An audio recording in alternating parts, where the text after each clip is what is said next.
Y empezaremos planteándonos qué es una bruja, desde cuándo se creyó en la existencia de brujas y cuándo se dejó de creer en ellas, si es que realmente hemos dejado de creer en ellas.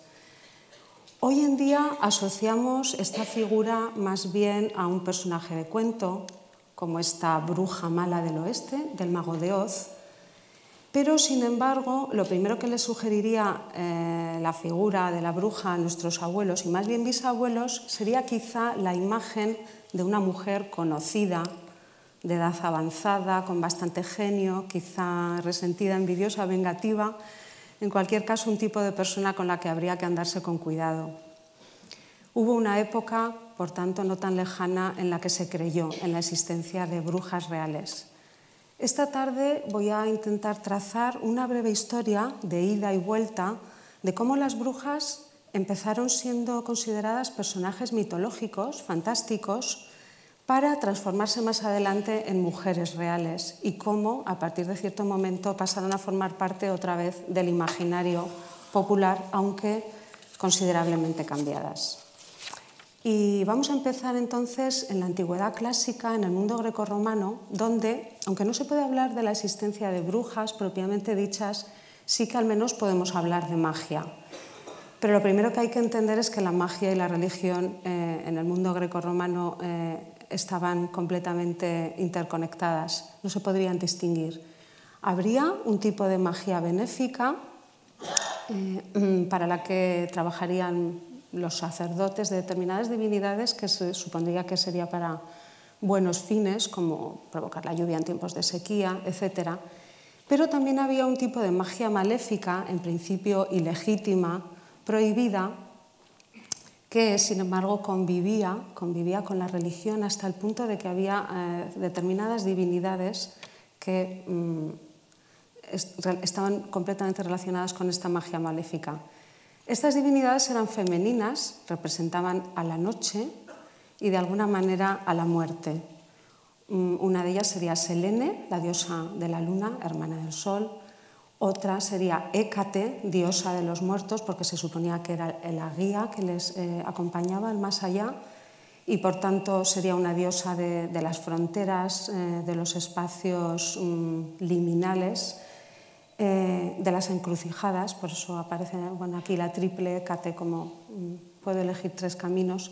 Y la tercera diosa del mundo grecorromano, relacionada con la magia maléfica, sería Artemisa o Diana, diosa de la naturaleza salvaje, representada como una cazadora con arcos y flechas, y en realidad también diosa de la muerte, porque ella, en compañía de su hermano gemelo Apolo, sería la que disparaba las flechas causando la muerte súbita, él en los hombres y ella en las mujeres.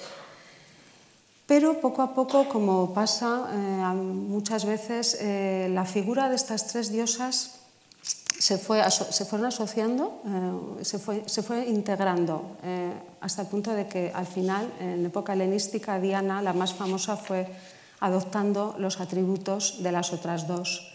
Y entonces, de alguna manera, las tres pasaron a ser una misma diosa, conocida casi siempre como Diana.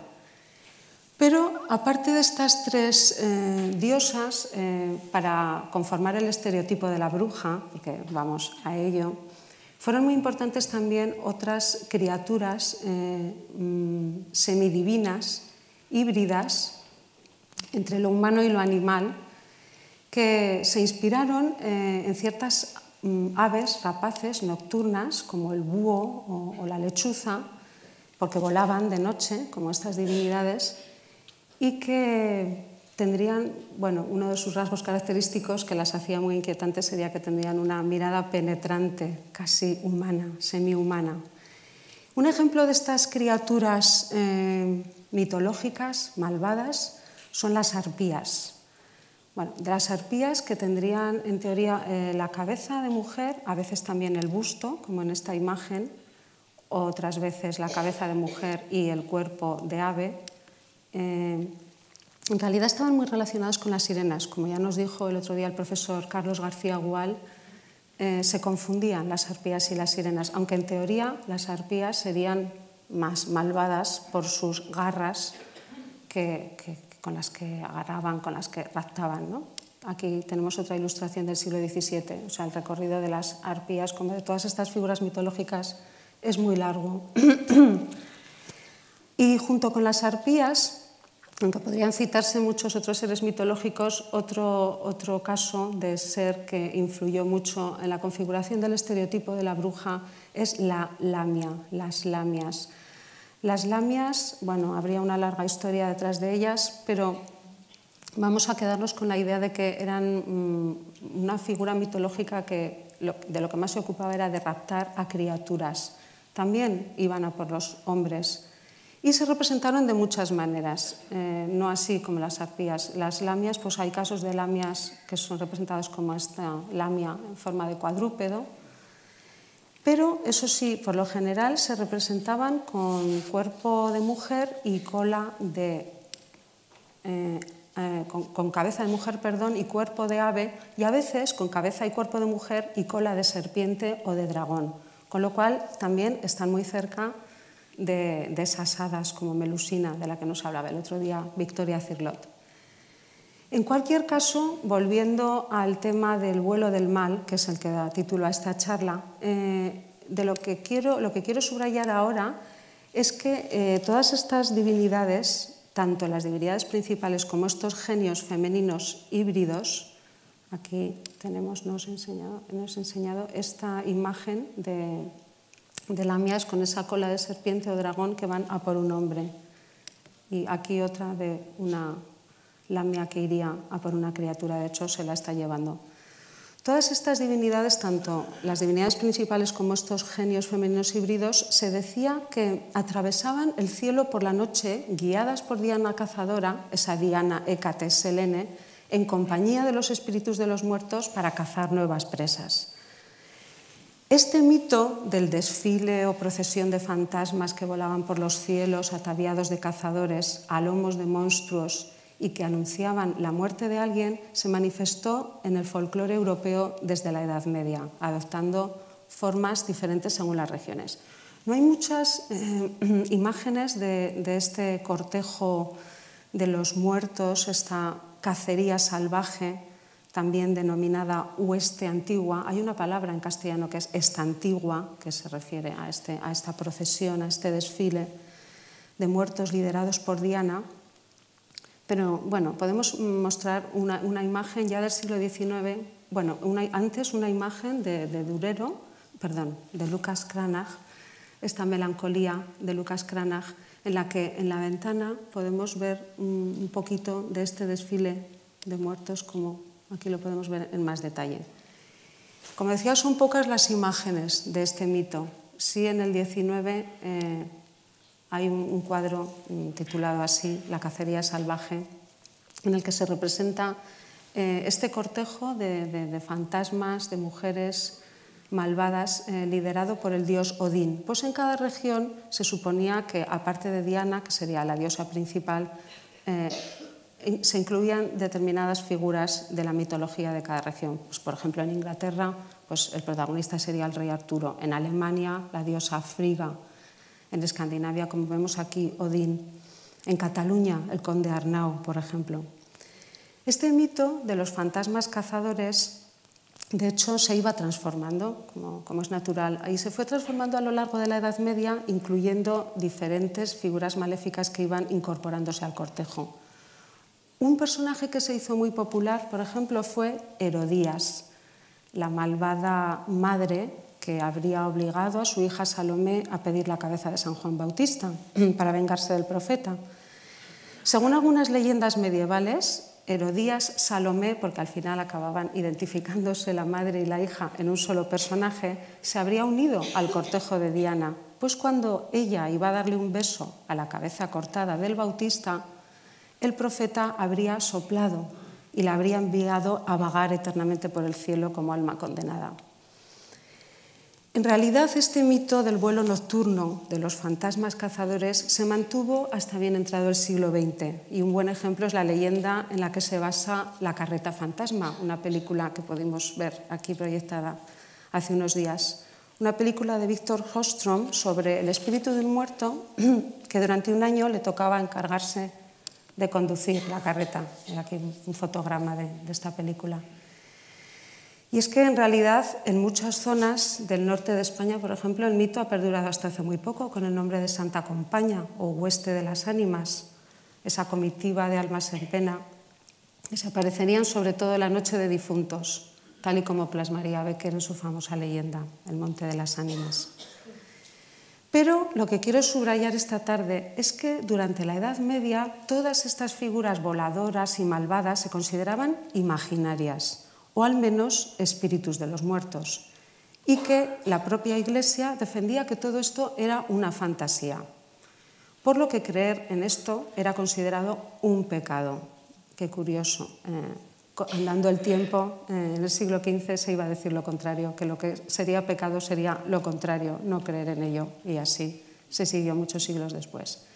Así que a principios de la Edad Media, o al menos durante la Edad Media, todavía en el siglo X, se creía que no había que creer nada de esto, todo esto eran ideas paganas. Y conservamos un texto precioso del siglo X, conocido como el Canon Episcopi. Aquí pueden ver una reproducción de este texto original. Y en este texto, el Canon Episcopi, la ley del obispo, en lo que se insistía es que en que no había que creer en esto, que no había que creer en la fantasía de la cabalgata nocturna. Vamos a leer algunas líneas, aunque sea un poco por encima de la traducción del latín al castellano. Y decía este texto: ¿has creído en esa superstición sobre ciertas mujeres malvadas, seguidoras de Satanás? Afirman que cabalgan en las horas de la noche más profunda con ingente muchedumbre de otras mujeres, junto con la diosa pagana Diana, ahorcajadas sobre ciertos animales y que recorren al amor del silencio nocturno espacios inmensos, etcétera, etcétera. Es un poco largo.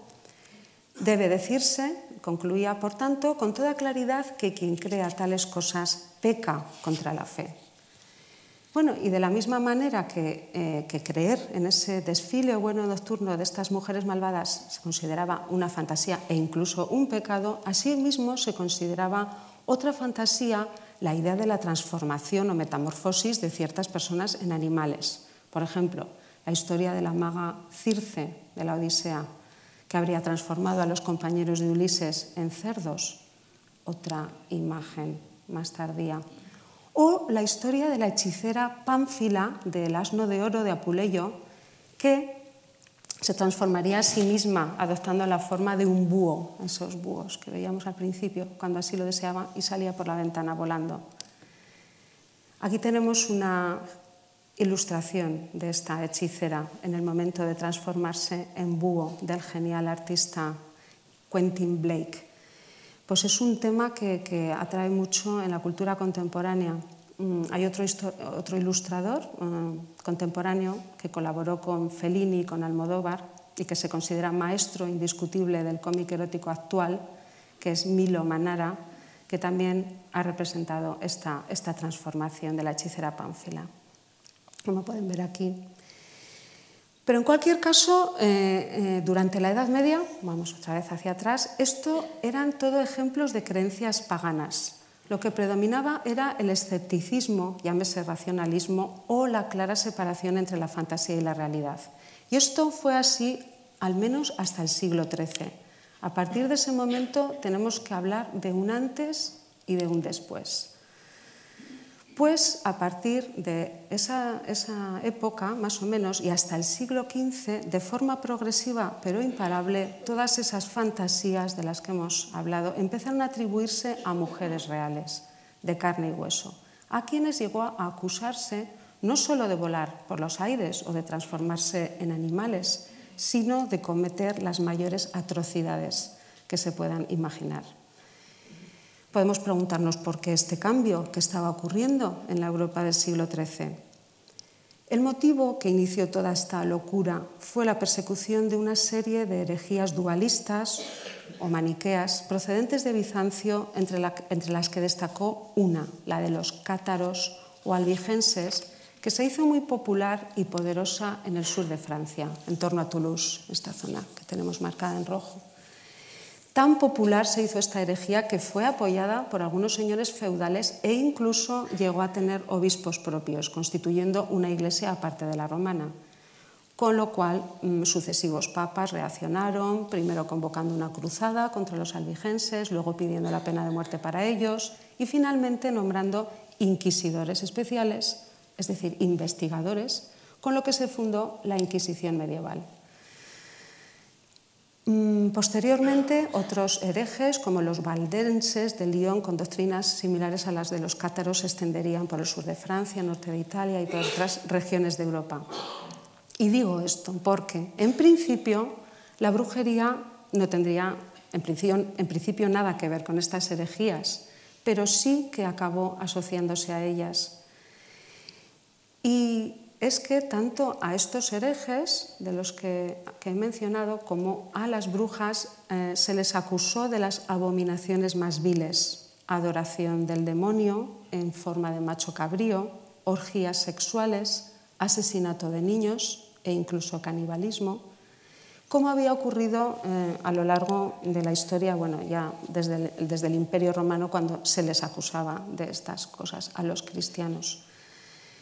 Aquí tenemos una ilustración procedente de un tratado del siglo XV sobre la secta de los valdenses, en la que se ve el tema del beso en el ano del demonio, una de las principales acusaciones contra las brujas. El demonio representado en forma de macho cabrío, que se consideraba el animal lascivo por excelencia. Ya en la antigüedad había servido de montura a Afrodita y Dionisios, y quizá de ahí deriva el hecho de que durante la Edad Media se representara a la lujuria como una mujer cabalgando sobre un macho cabrío. A partir del siglo XIII, como venía diciendo, varios papas empezaron a asociar a los herejes con este tipo de comportamientos lascivos, criminales, pero también con la magia. Y no puedo detenerme en la lista de papas y de qué hizo cada uno de ellos, pero sí vamos a hablar especialmente del Papa Inocencio VIII, que en el siglo XV, en 1484 concretamente, formuló una condena radical contra estos actos diabólicos, considerándolos como algo real. Aquí tenemos un texto de esta bula en la que Inocencio VIII afirmó que muchas personas se han abandonado a demonios y por sus encantamientos, conjuros y otras abominaciones han matado a niños aún en el vientre de la madre. Han destruido el ganado y las cosechas, atormentan a hombres y mujeres y les impiden concebir. A partir de este momento, finales del siglo XV, y a partir de esta declaración, se abriría la puerta a la famosa caza de brujas de los siglos XVI y XVII. Podría hablarse mucho de la caza de brujas, del cambio de procedimiento legal, del cambio de procedimiento de acusatorio a inquisitorial, pero no hay tiempo para eso ahora. Así que me voy a centrar en que una de las primeras persecuciones contra brujas, una de las primeras persecuciones realmente importantes, se produjo cuando este mismo Papa, Inocencio VIII, quizá no tan inocente, nombró inquisidores a dos frailes dominicos, Kramer y Sprenger, para investigar y perseguir la brujería en el norte de Alemania. Estos monjes dominicos iban a publicar en 1487 el libro más famoso contra la brujería, que se utilizaría en toda Europa, no solo en Alemania, al menos durante 3 siglos, incluida España. Este libro, titulado Malleus Maleficarum, en latín, que significa el martillo de las brujas, y decía el subtítulo, para perseguir a las brujas con poderosa maza, es uno de los más nocivos que se hayan publicado nunca. Se ha llegado a afirmar que fue el más editado después de la Biblia en los siglos XVI y XVII, y lo que es seguro es que favoreció la persecución y la muerte de muchísimas mujeres. Y digo mujeres porque una de las principales características de este tratado era la completa identificación que sus autores establecían entre brujería y sexo femenino. Es curioso que al principio se utilizaba el término maleficum en su género neutro, pero que a partir del capítulo 6 pues se cambia al femenino maléfica a partir de unos razonamientos muy curiosos y abstrusos sobre por qué las mujeres son las personas realmente malas. Y entonces, a partir de entonces, pues todo se atribuye a estas mujeres, a estas maléficas. Y bueno, las barbaridades y disparates que se les atribuyen en este libro son tan numerosos que podríamos pasar toda la tarde y toda la noche tan solo enumerándolos. Pero para resumir, habría un género de mujeres malvadas y sobre todo lascivas, absolutamente entregadas a sus placeres y vicios, que habrían hecho un pacto con el diablo, un pacto carnal que las llevaría a copular sexualmente con él. Todo esto se basaba en la idea misógina de las mujeres cuyo apetito carnal se consideraba insaciable, aparte de ser más ambiciosas, embusteras, crédulas. Bueno.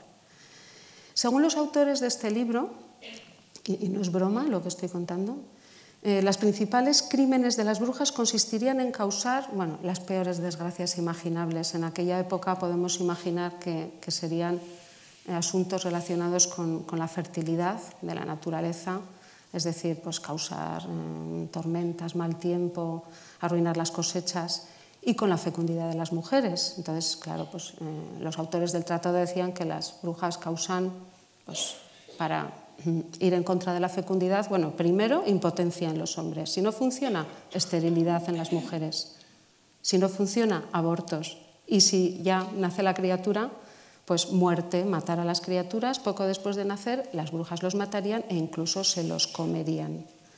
Todo esto decía este tratado. Y volviendo al tema que nos ocupa esta tarde, el del vuelo, desde luego defendían que era cierto. En este libro había un capítulo titulado «Del modo como las brujas se transportan de un lado a otro». Y en este capítulo se empezaba afirmando que la cabalgata de Diana, o Herodías, que se llamaba así sobre todo con el tiempo, no era una ilusión, como se afirmó en ese canon episcopi. Y es más, creer que era una ilusión era una herejía. Ya dijimos antes que primero sería un pecado creer y luego sería un pecado no creer. En cuanto al modo de transporte, la forma en que las brujas se transportan de un lado a otro, decía este libro, las brujas, por instrucción del diablo, fabrican un ungüento con el cuerpo de los niños, esos niños a los que ya se han dado muerte antes del bautismo, para que no vayan al cielo los niños. Ungen con este ungüento una silla o un trozo de madera, tan pronto como lo hacen se elevan por los aires. Este es un sistema. Otro sistema. Otras veces el demonio las transporta sobre animales que no son animales verdaderos, sino demonios que han adoptado su forma, etc. Bueno, a partir de aquí vamos a ver algunas ilustraciones de este mito sobre el vuelo mágico de las brujas a la aquelarre, porque a donde volaban las brujas era a la aquelarre, a reunirse con el demonio, y del aquelarre mismo. La primera ilustración que conservamos de brujas volando pertenece a un poema alegórico muy largo, francés, de 1440, y ahí en el margen pues, tenemos a estas dos señoras volando, una sobre una escoba, la otra sobre un palo. Y bueno, de momento no digo más. La segunda ilustración que les voy a mostrar esta tarde es un grabado de Durero, se titula Bruja montada al revés en un macho cabrío.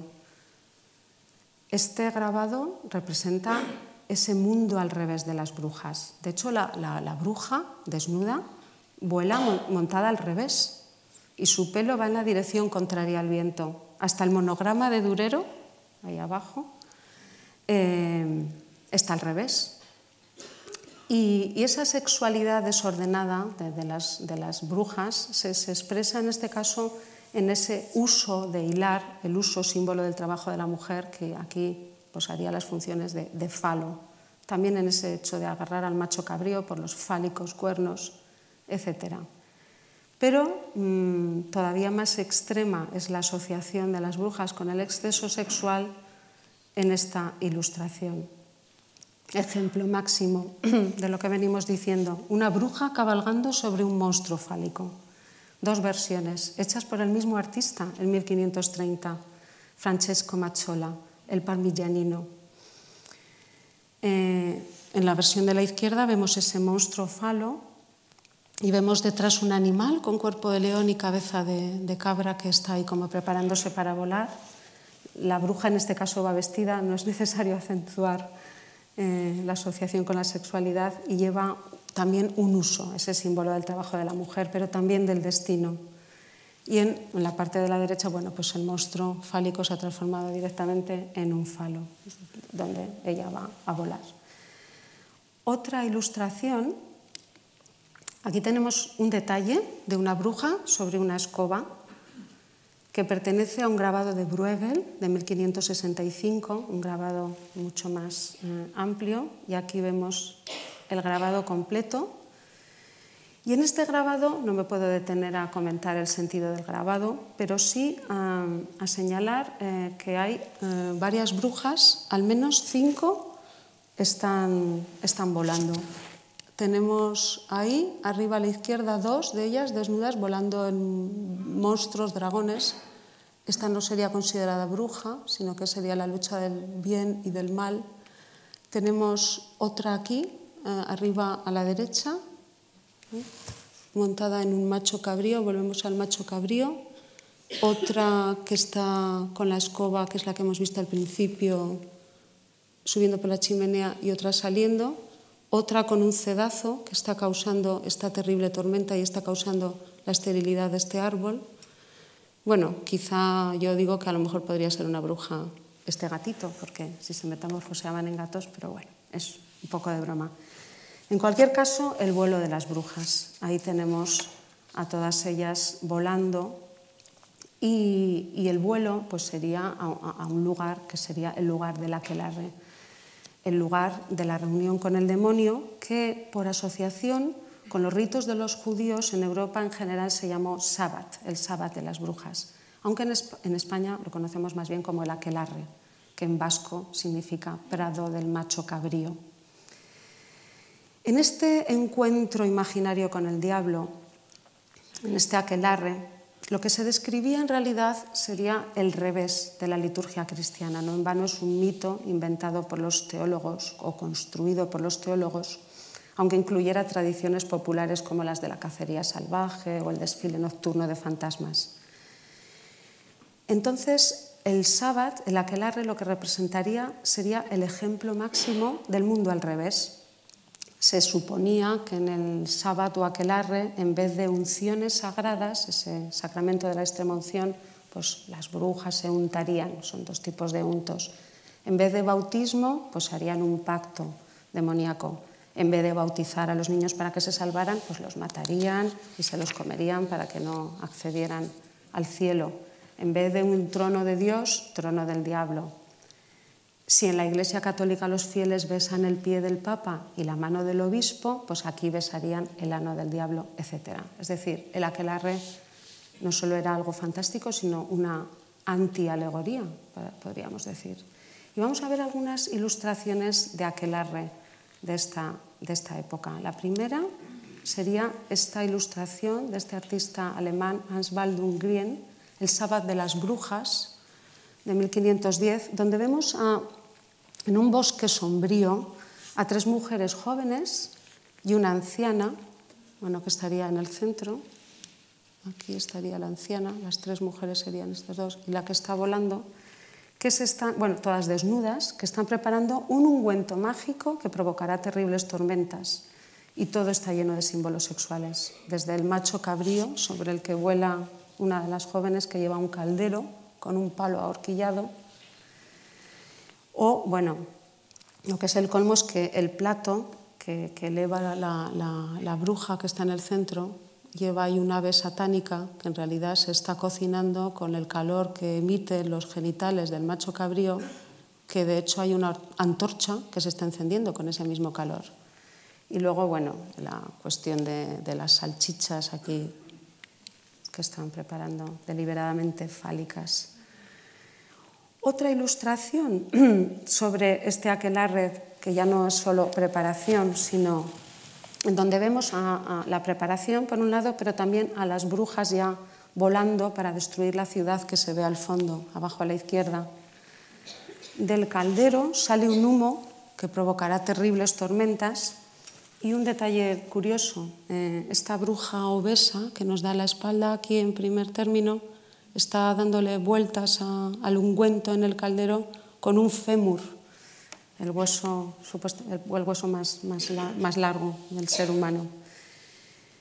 Hay muchas ilustraciones, sobre todo europeas, españolas no, curiosamente, de esta época sobre el aquelarre. Aquí tenemos otro ejemplo, una ilustración, un grabado de 1613 de un artista polaco, Jan Ciarko, también titulado, como no, El Sabbat de las Brujas. Aquí tenemos no solo la preparación, ese ungüento que están preparando, sino el vuelo del caldero. Sale un pilar de polución apocalíptico, podríamos decir, en el que vemos cómo vuelan todas estas figuras. Y no solamente la preparación y el vuelo, aquí vemos también el aquelarre propiamente dicho. Podemos detenernos en algunos detalles. Bueno, por ejemplo, aquí tenemos al demonio representado en forma de macho cabrío, con la reina del aquelarre o Sabbat, una monja, aquí con una bruja desnuda que en compañía de un demonio está ofreciendo un niñito, de estos pobres niñitos, al demonio. Podemos señalar también esta danza al revés, todo es al revés, es el mundo al revés del aquelarre, en la que danzan en corro, pero de espaldas. Esta manada de niños pastoreando, estos niños pastoreando una manada de sapos, porque con los sapos van a hacer el ungüento. Esto, para quienes oigan estos temas por primera vez, comprendo que, pero sí, se repiten realmente. Y tenemos también un banquete, otro baile aquí, alrededor de un árbol con el demonio en círculo, y luego que tenemos aquí un banquete horrendo en el que hay bruja, demonio, bruja, demonio, bruja, demonio, y se están comiendo a varias criaturas. Aquí vemos un detalle. No es de extrañar que en el siglo XVIII, el siglo de la Ilustración, hubiera también quienes satirizaran este tipo de grabados. Y aquí tenemos un ejemplo de un grabado satírico de Laurent Bourdelon que ridiculiza la ilustración del aquelarre anterior que hemos visto, de 1613. O sea, un siglo después tenemos la versión paródica. Aquí pues también vemos prácticamente lo mismo. Vemos a la derecha la danza en corro alrededor del árbol, abajo a la derecha el banquete de niños, el macho cabrío con la vela en la cabeza, en el centro, los niños que pastorean la manada de sapos, arriba a la izquierda, el caldero, el vuelo de las brujas, etc. Pero hay una diferencia. En este caso hay aquí un burgués, un señor honorable, y un bufón detrás. Si no fuera por esto, lo cierto es que es tan estrambótica e inverosímil la versión en que se inspira la versión anterior que la parodia no se diferencia apenas del original. Pero sí, tenemos aquí la figura de Monsieur Ouf, que fue, de hecho, el protagonista de un libro que es como una especie de Don Quijote a la francesa un siglo después, un libro sobre un tipo que leía no novelas de caballería, sino novelas de magia y que se volvió loco de tanto leer novelas de magia, que es Monsieur Ouf, que es quien está ahí con el bufón, como diciendo, este señor está loco. Y esta reflexión sobre la Ilustración, sobre la crítica que hizo la Ilustración a todas estas creencias, me lleva a España. Hasta ahora no hemos hablado de la brujería en España. ¿Qué podemos decir de la brujería en España? Este sería un tema para varias conferencias, pero me voy a centrar en dos momentos clave de la persecución de la brujería en España. En este país se persiguió la brujería, sí, pero también hubo mucho escepticismo o descreencia por parte de los jueces encargados de perseguirla, especialmente por parte de los jueces eclesiásticos, inquisidores y obispos. Pero podemos decir que a lo largo del siglo XVI todavía se creía bastante. Un caso especialmente significativo es que hubo una reunión en Granada, una reunión del Consejo Supremo de la Inquisición, la famosa Inquisición española, en la que se reunieron 10 inquisidores, fíjense qué curioso, para votar si las brujas iban al aquelarre para reunirse con el demonio real o imaginariamente. Es decir, si este vuelo era real o imaginario? Y la respuesta fue 6 votos a favor de real, el vuelo era real, e iban 4 a favor de no, era imaginario. O sea que el tema ya se estaba planteando, pero aún así ganó la idea de que todo esto era real. Sin embargo, en un segundo momento de la historia de la Inquisición española y de la brujería en España, a comienzos del siglo XVII, esta idea iba a transformarse. ¿Por qué? Pues porque en 1610 tuvo lugar en España, en concreto en la comarca del Baztán, comarca navarra del Baztán, en torno a la localidad de Zugarramurdi, tuvo lugar el mayor proceso por brujería de toda Europa. Un proceso en el que hubo más de 2.000 acusados y casi 5.000 sospechosos. Y en el que, sin embargo, gracias a la actuación de un inquisidor escéptico, solo fueron, y digo solo entre comillas, 6 las personas que acabaron siendo quemadas vivas por brujas, aparte de las 21 que salieron al auto de fe celebrado en Logroño en ese año, en el año 1610. Esta ilustración es una ilustración de un auto de fe, que era esta ejecución en público de las sentencias inquisitoriales, que era un gran espectáculo en la época. Y no tenemos imágenes de ese auto de fe de Logroño, pero he puesto esta a título de ilustración, que es un auto de fe que se celebró en Madrid, en la Plaza Mayor de Madrid, también en el siglo XVII, posteriormente. En este auto de fe, volviendo a Logroño, al caso del proceso de Zugarramurdi y de las brujas, se congregó, se dice, gran multitud de gente. Se calcula que estuvieron presentes unas 30.000 personas. Se predicó el sermón, como de costumbre. A continuación comenzó la lectura de las sentencias, y tanto duró la lectura de las sentencias que el auto de fe tuvo que alargarse al día siguiente. Estuvieron 2 días con este asunto. Lo que nos interesa es que al año siguiente, es decir, en 1611, salió impresa una relación, o sea, un relato de las acusaciones inverosímiles, llenas de disparates, contra los supuestos brujos y brujas de Zugarramurdi y sus alrededores, Vera, Lesaca, Echalar, etc. Aquí tenemos un ejemplo de esta relación que se llamó relación de las cosas y maldades que se cometen en la secta de los brujos, según se relataron en sus sentencias y confesiones. No quiero aburrirles con una detallada exposición de este tipo de acusaciones tremendas. Según este relato, los brujos y brujas de Zugarramurdi irían a la aquelarre 3 días a la semana. Todavía hoy se vende esta idea turísticamente. En el pueblo, lunes, miércoles y viernes irían. Empezaría el aquelarre 2 o 3 horas antes de medianoche, acabaría antes del amanecer, irían volando. Volvemos al motivo del vuelo, después de untarse con un ungüento. Se decía en esta relación de maldades que el demonio pues las llevaba consigo por el aire con gran presteza, llegan al aquelarre, etc. No faltan las acusaciones estereotipadas aquí en este proceso español de adoración al demonio, besándole en el ano, bailes y relaciones sexuales con el demonio, ofrendas de niños muertos, etc.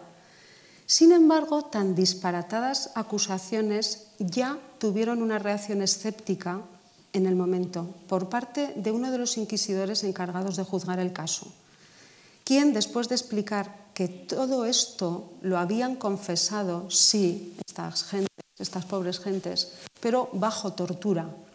Y este inquisidor, 2 años más tarde, escribió, inquisidor que se llama Alonso de Salazar y Frías, escribió: volar a cada paso una persona por el aire, andar 100 leguas en 1 hora, salir una mujer por donde no cabe una mosca, hacerse invisible a los presentes, no mojarse en el río ni en el mar, estar a un tiempo en la cama y en el aquelarre, etc. He tenido y tengo por muy más que cierto que no ha pasado real y corporalmente ninguno de todos los actos deducidos o testificados en este negocio. Bueno, gracias al racionalismo de este inquisidor y a su valentía, que ha pasado a la historia como el abogado de las brujas, hay un libro así titulado, pues tras la locura del proceso de Zugarramurdi, la Inquisición española dejó de perseguir la brujería como lo había hecho hasta entonces, considerando que este tipo de acusaciones eran fantasías y prohibiendo, y esto es muy importante, aplicar la tortura para arrancar confesiones semejantes. Pero aquí no acaba la historia. Sin embargo, a pesar de esto, este tipo de acusaciones brutales e injustificadas contra las brujas iban a pasar a simbolizar mejor que nada la ignorancia y la superstición y el abuso de poder en la obra de uno de los españoles más universales, y me refiero al pintor Francisco de Goya. Y no por casualidad, porque Goya era muy, muy amigo del escritor Leandro Fernández de Moratín, que justamente en 1811, es decir, cuando se cumplió el 200 aniversario de la publicación de esta relación de maldades de Zugarramurdi de 1611, bueno, en el 200 aniversario, en 1811, Leandro Fernández de Moratín reeditó ese libro, esa relación de maldades, pero añadiendo notas a pie y comentarios irónicos e irreverentes para ridiculizar todas las increíbles, absurdas y soeces acusaciones contra las supuestas brujas. Bueno, Leandro Fernández de Moratín publicó esto con seudónimo, como podemos imaginar.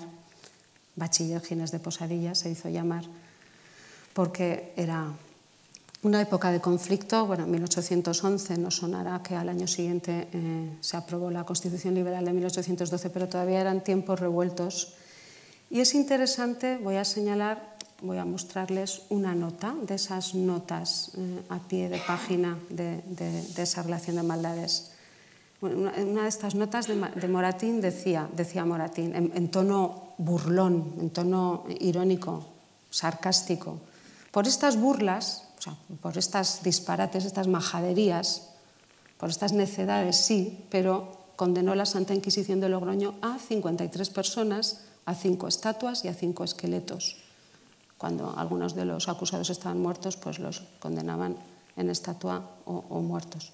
Y por estas burlas, decía Moratín, hubo prisión, tormento, San Benito, coroza, soga, velas verdes, burro, azotes, mulas, confiscaciones de bienes, destierro, cárcel perpetua, afrenta pública, pena capital, garrote y brasero. Podría decirse que Goya ilustró esta idea en varias de sus obras, por ejemplo, en este Capricho 23, en este Capricho 24, o en este cuadro que representa el Tribunal de la Inquisición.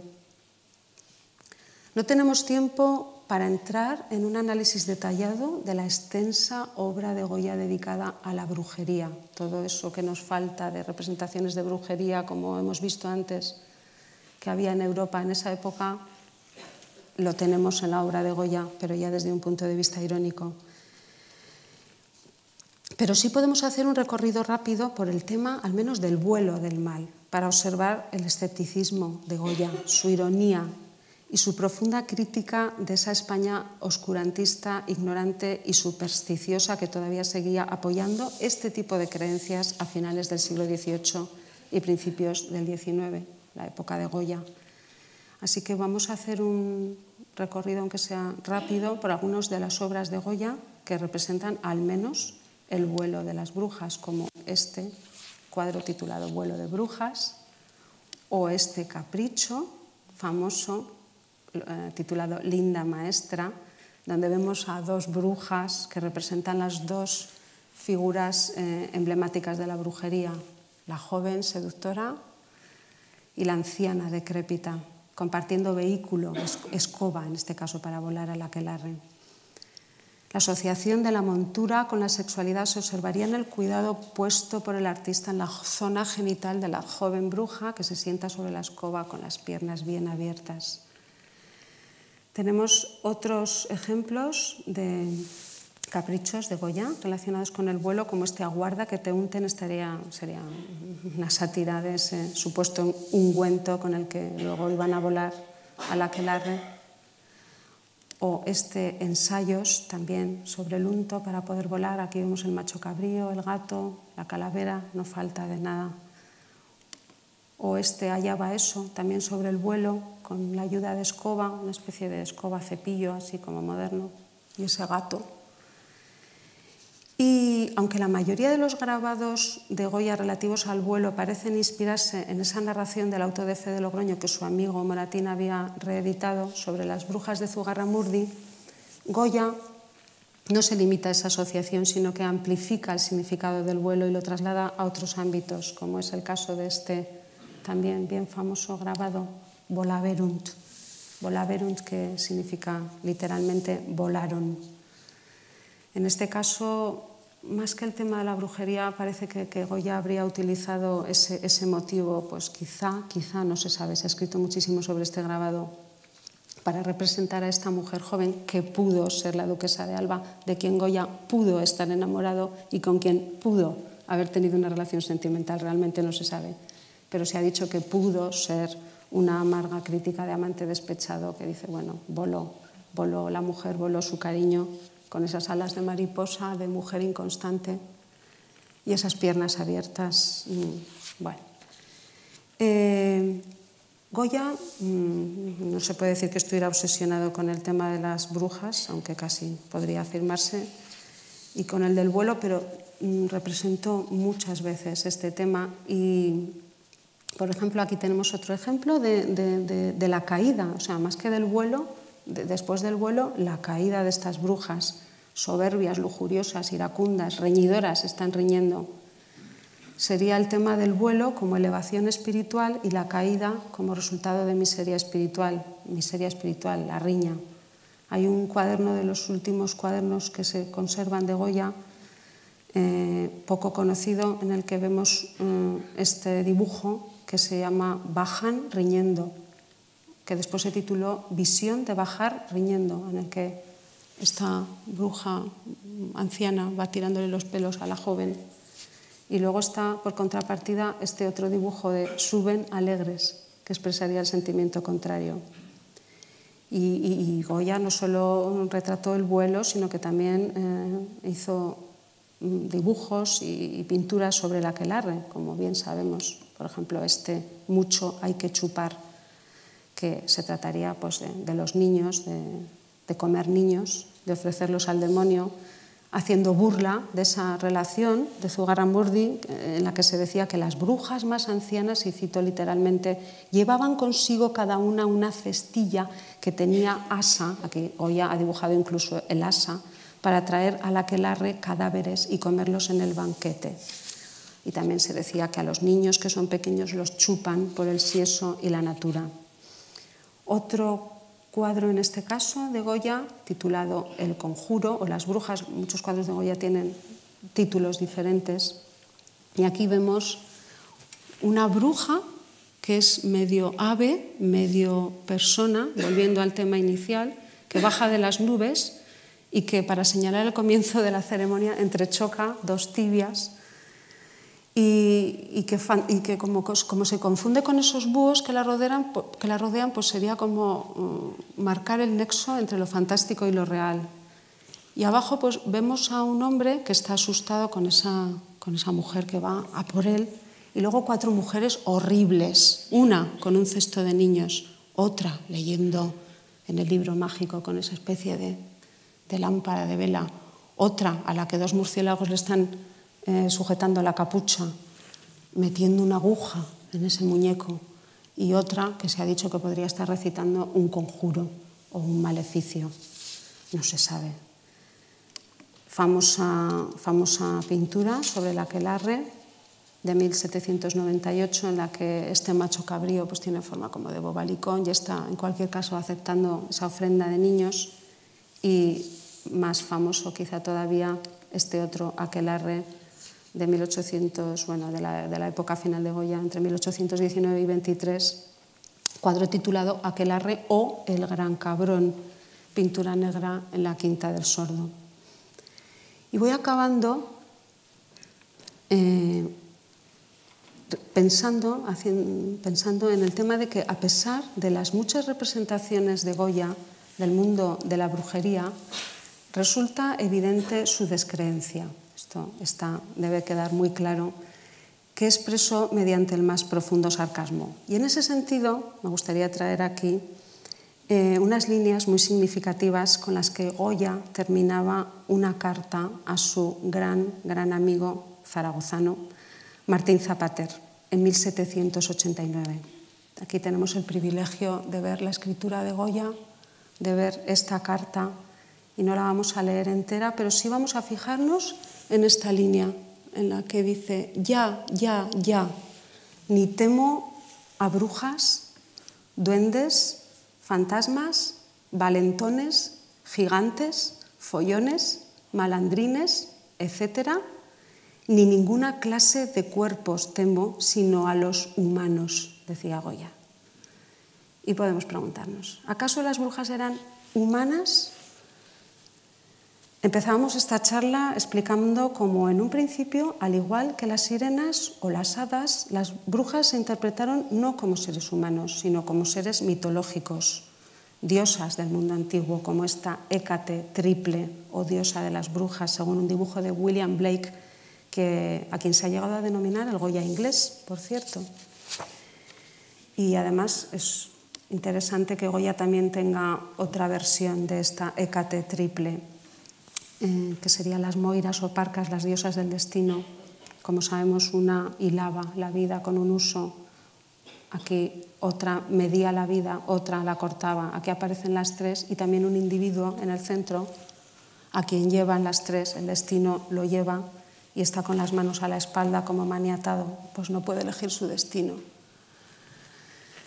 Entonces, las brujas en un principio habían sido interpretadas así, como seres mitológicos, como diosas del destino, pero a medida que pasó el tiempo hemos visto cómo estas brujas mitológicas fueron transformándose en mujeres de carne y hueso a quienes se persiguió ferozmente, acusándoles de todo tipo de crímenes imaginarios, como el de volar hacia el mal y el de asistir al aquelarre.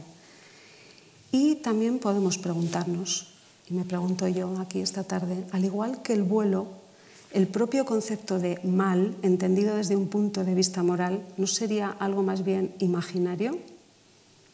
¿Cómo distinguir muchas veces el mal del bien? Una pregunta semejante se hacía Shakespeare en Macbeth, la tragedia por excelencia sobre el enigma del mal. De hecho, la primera vez que Macbeth se encuentra con las brujas, la cuestión que se suscita es ¿qué son exactamente? Dice Banquo, ¿qué serán aquellas figuras arrugadas de aspecto tan extraño? No parecen seres humanos. ¿Sois vivientes? ¿Sois fantasmas o seres reales? Desde luego, hoy en día ya no creemos en brujas, como creían nuestros antepasados, pero el hecho de plantearnos cómo fueron representadas a través del tiempo y sobre todo el hacernos conscientes de la atroz persecución de que fueron objeto nos ayuda a reflexionar una vez más sobre lo que todavía sigue y seguirá siendo el misterio del mal. Muchas gracias.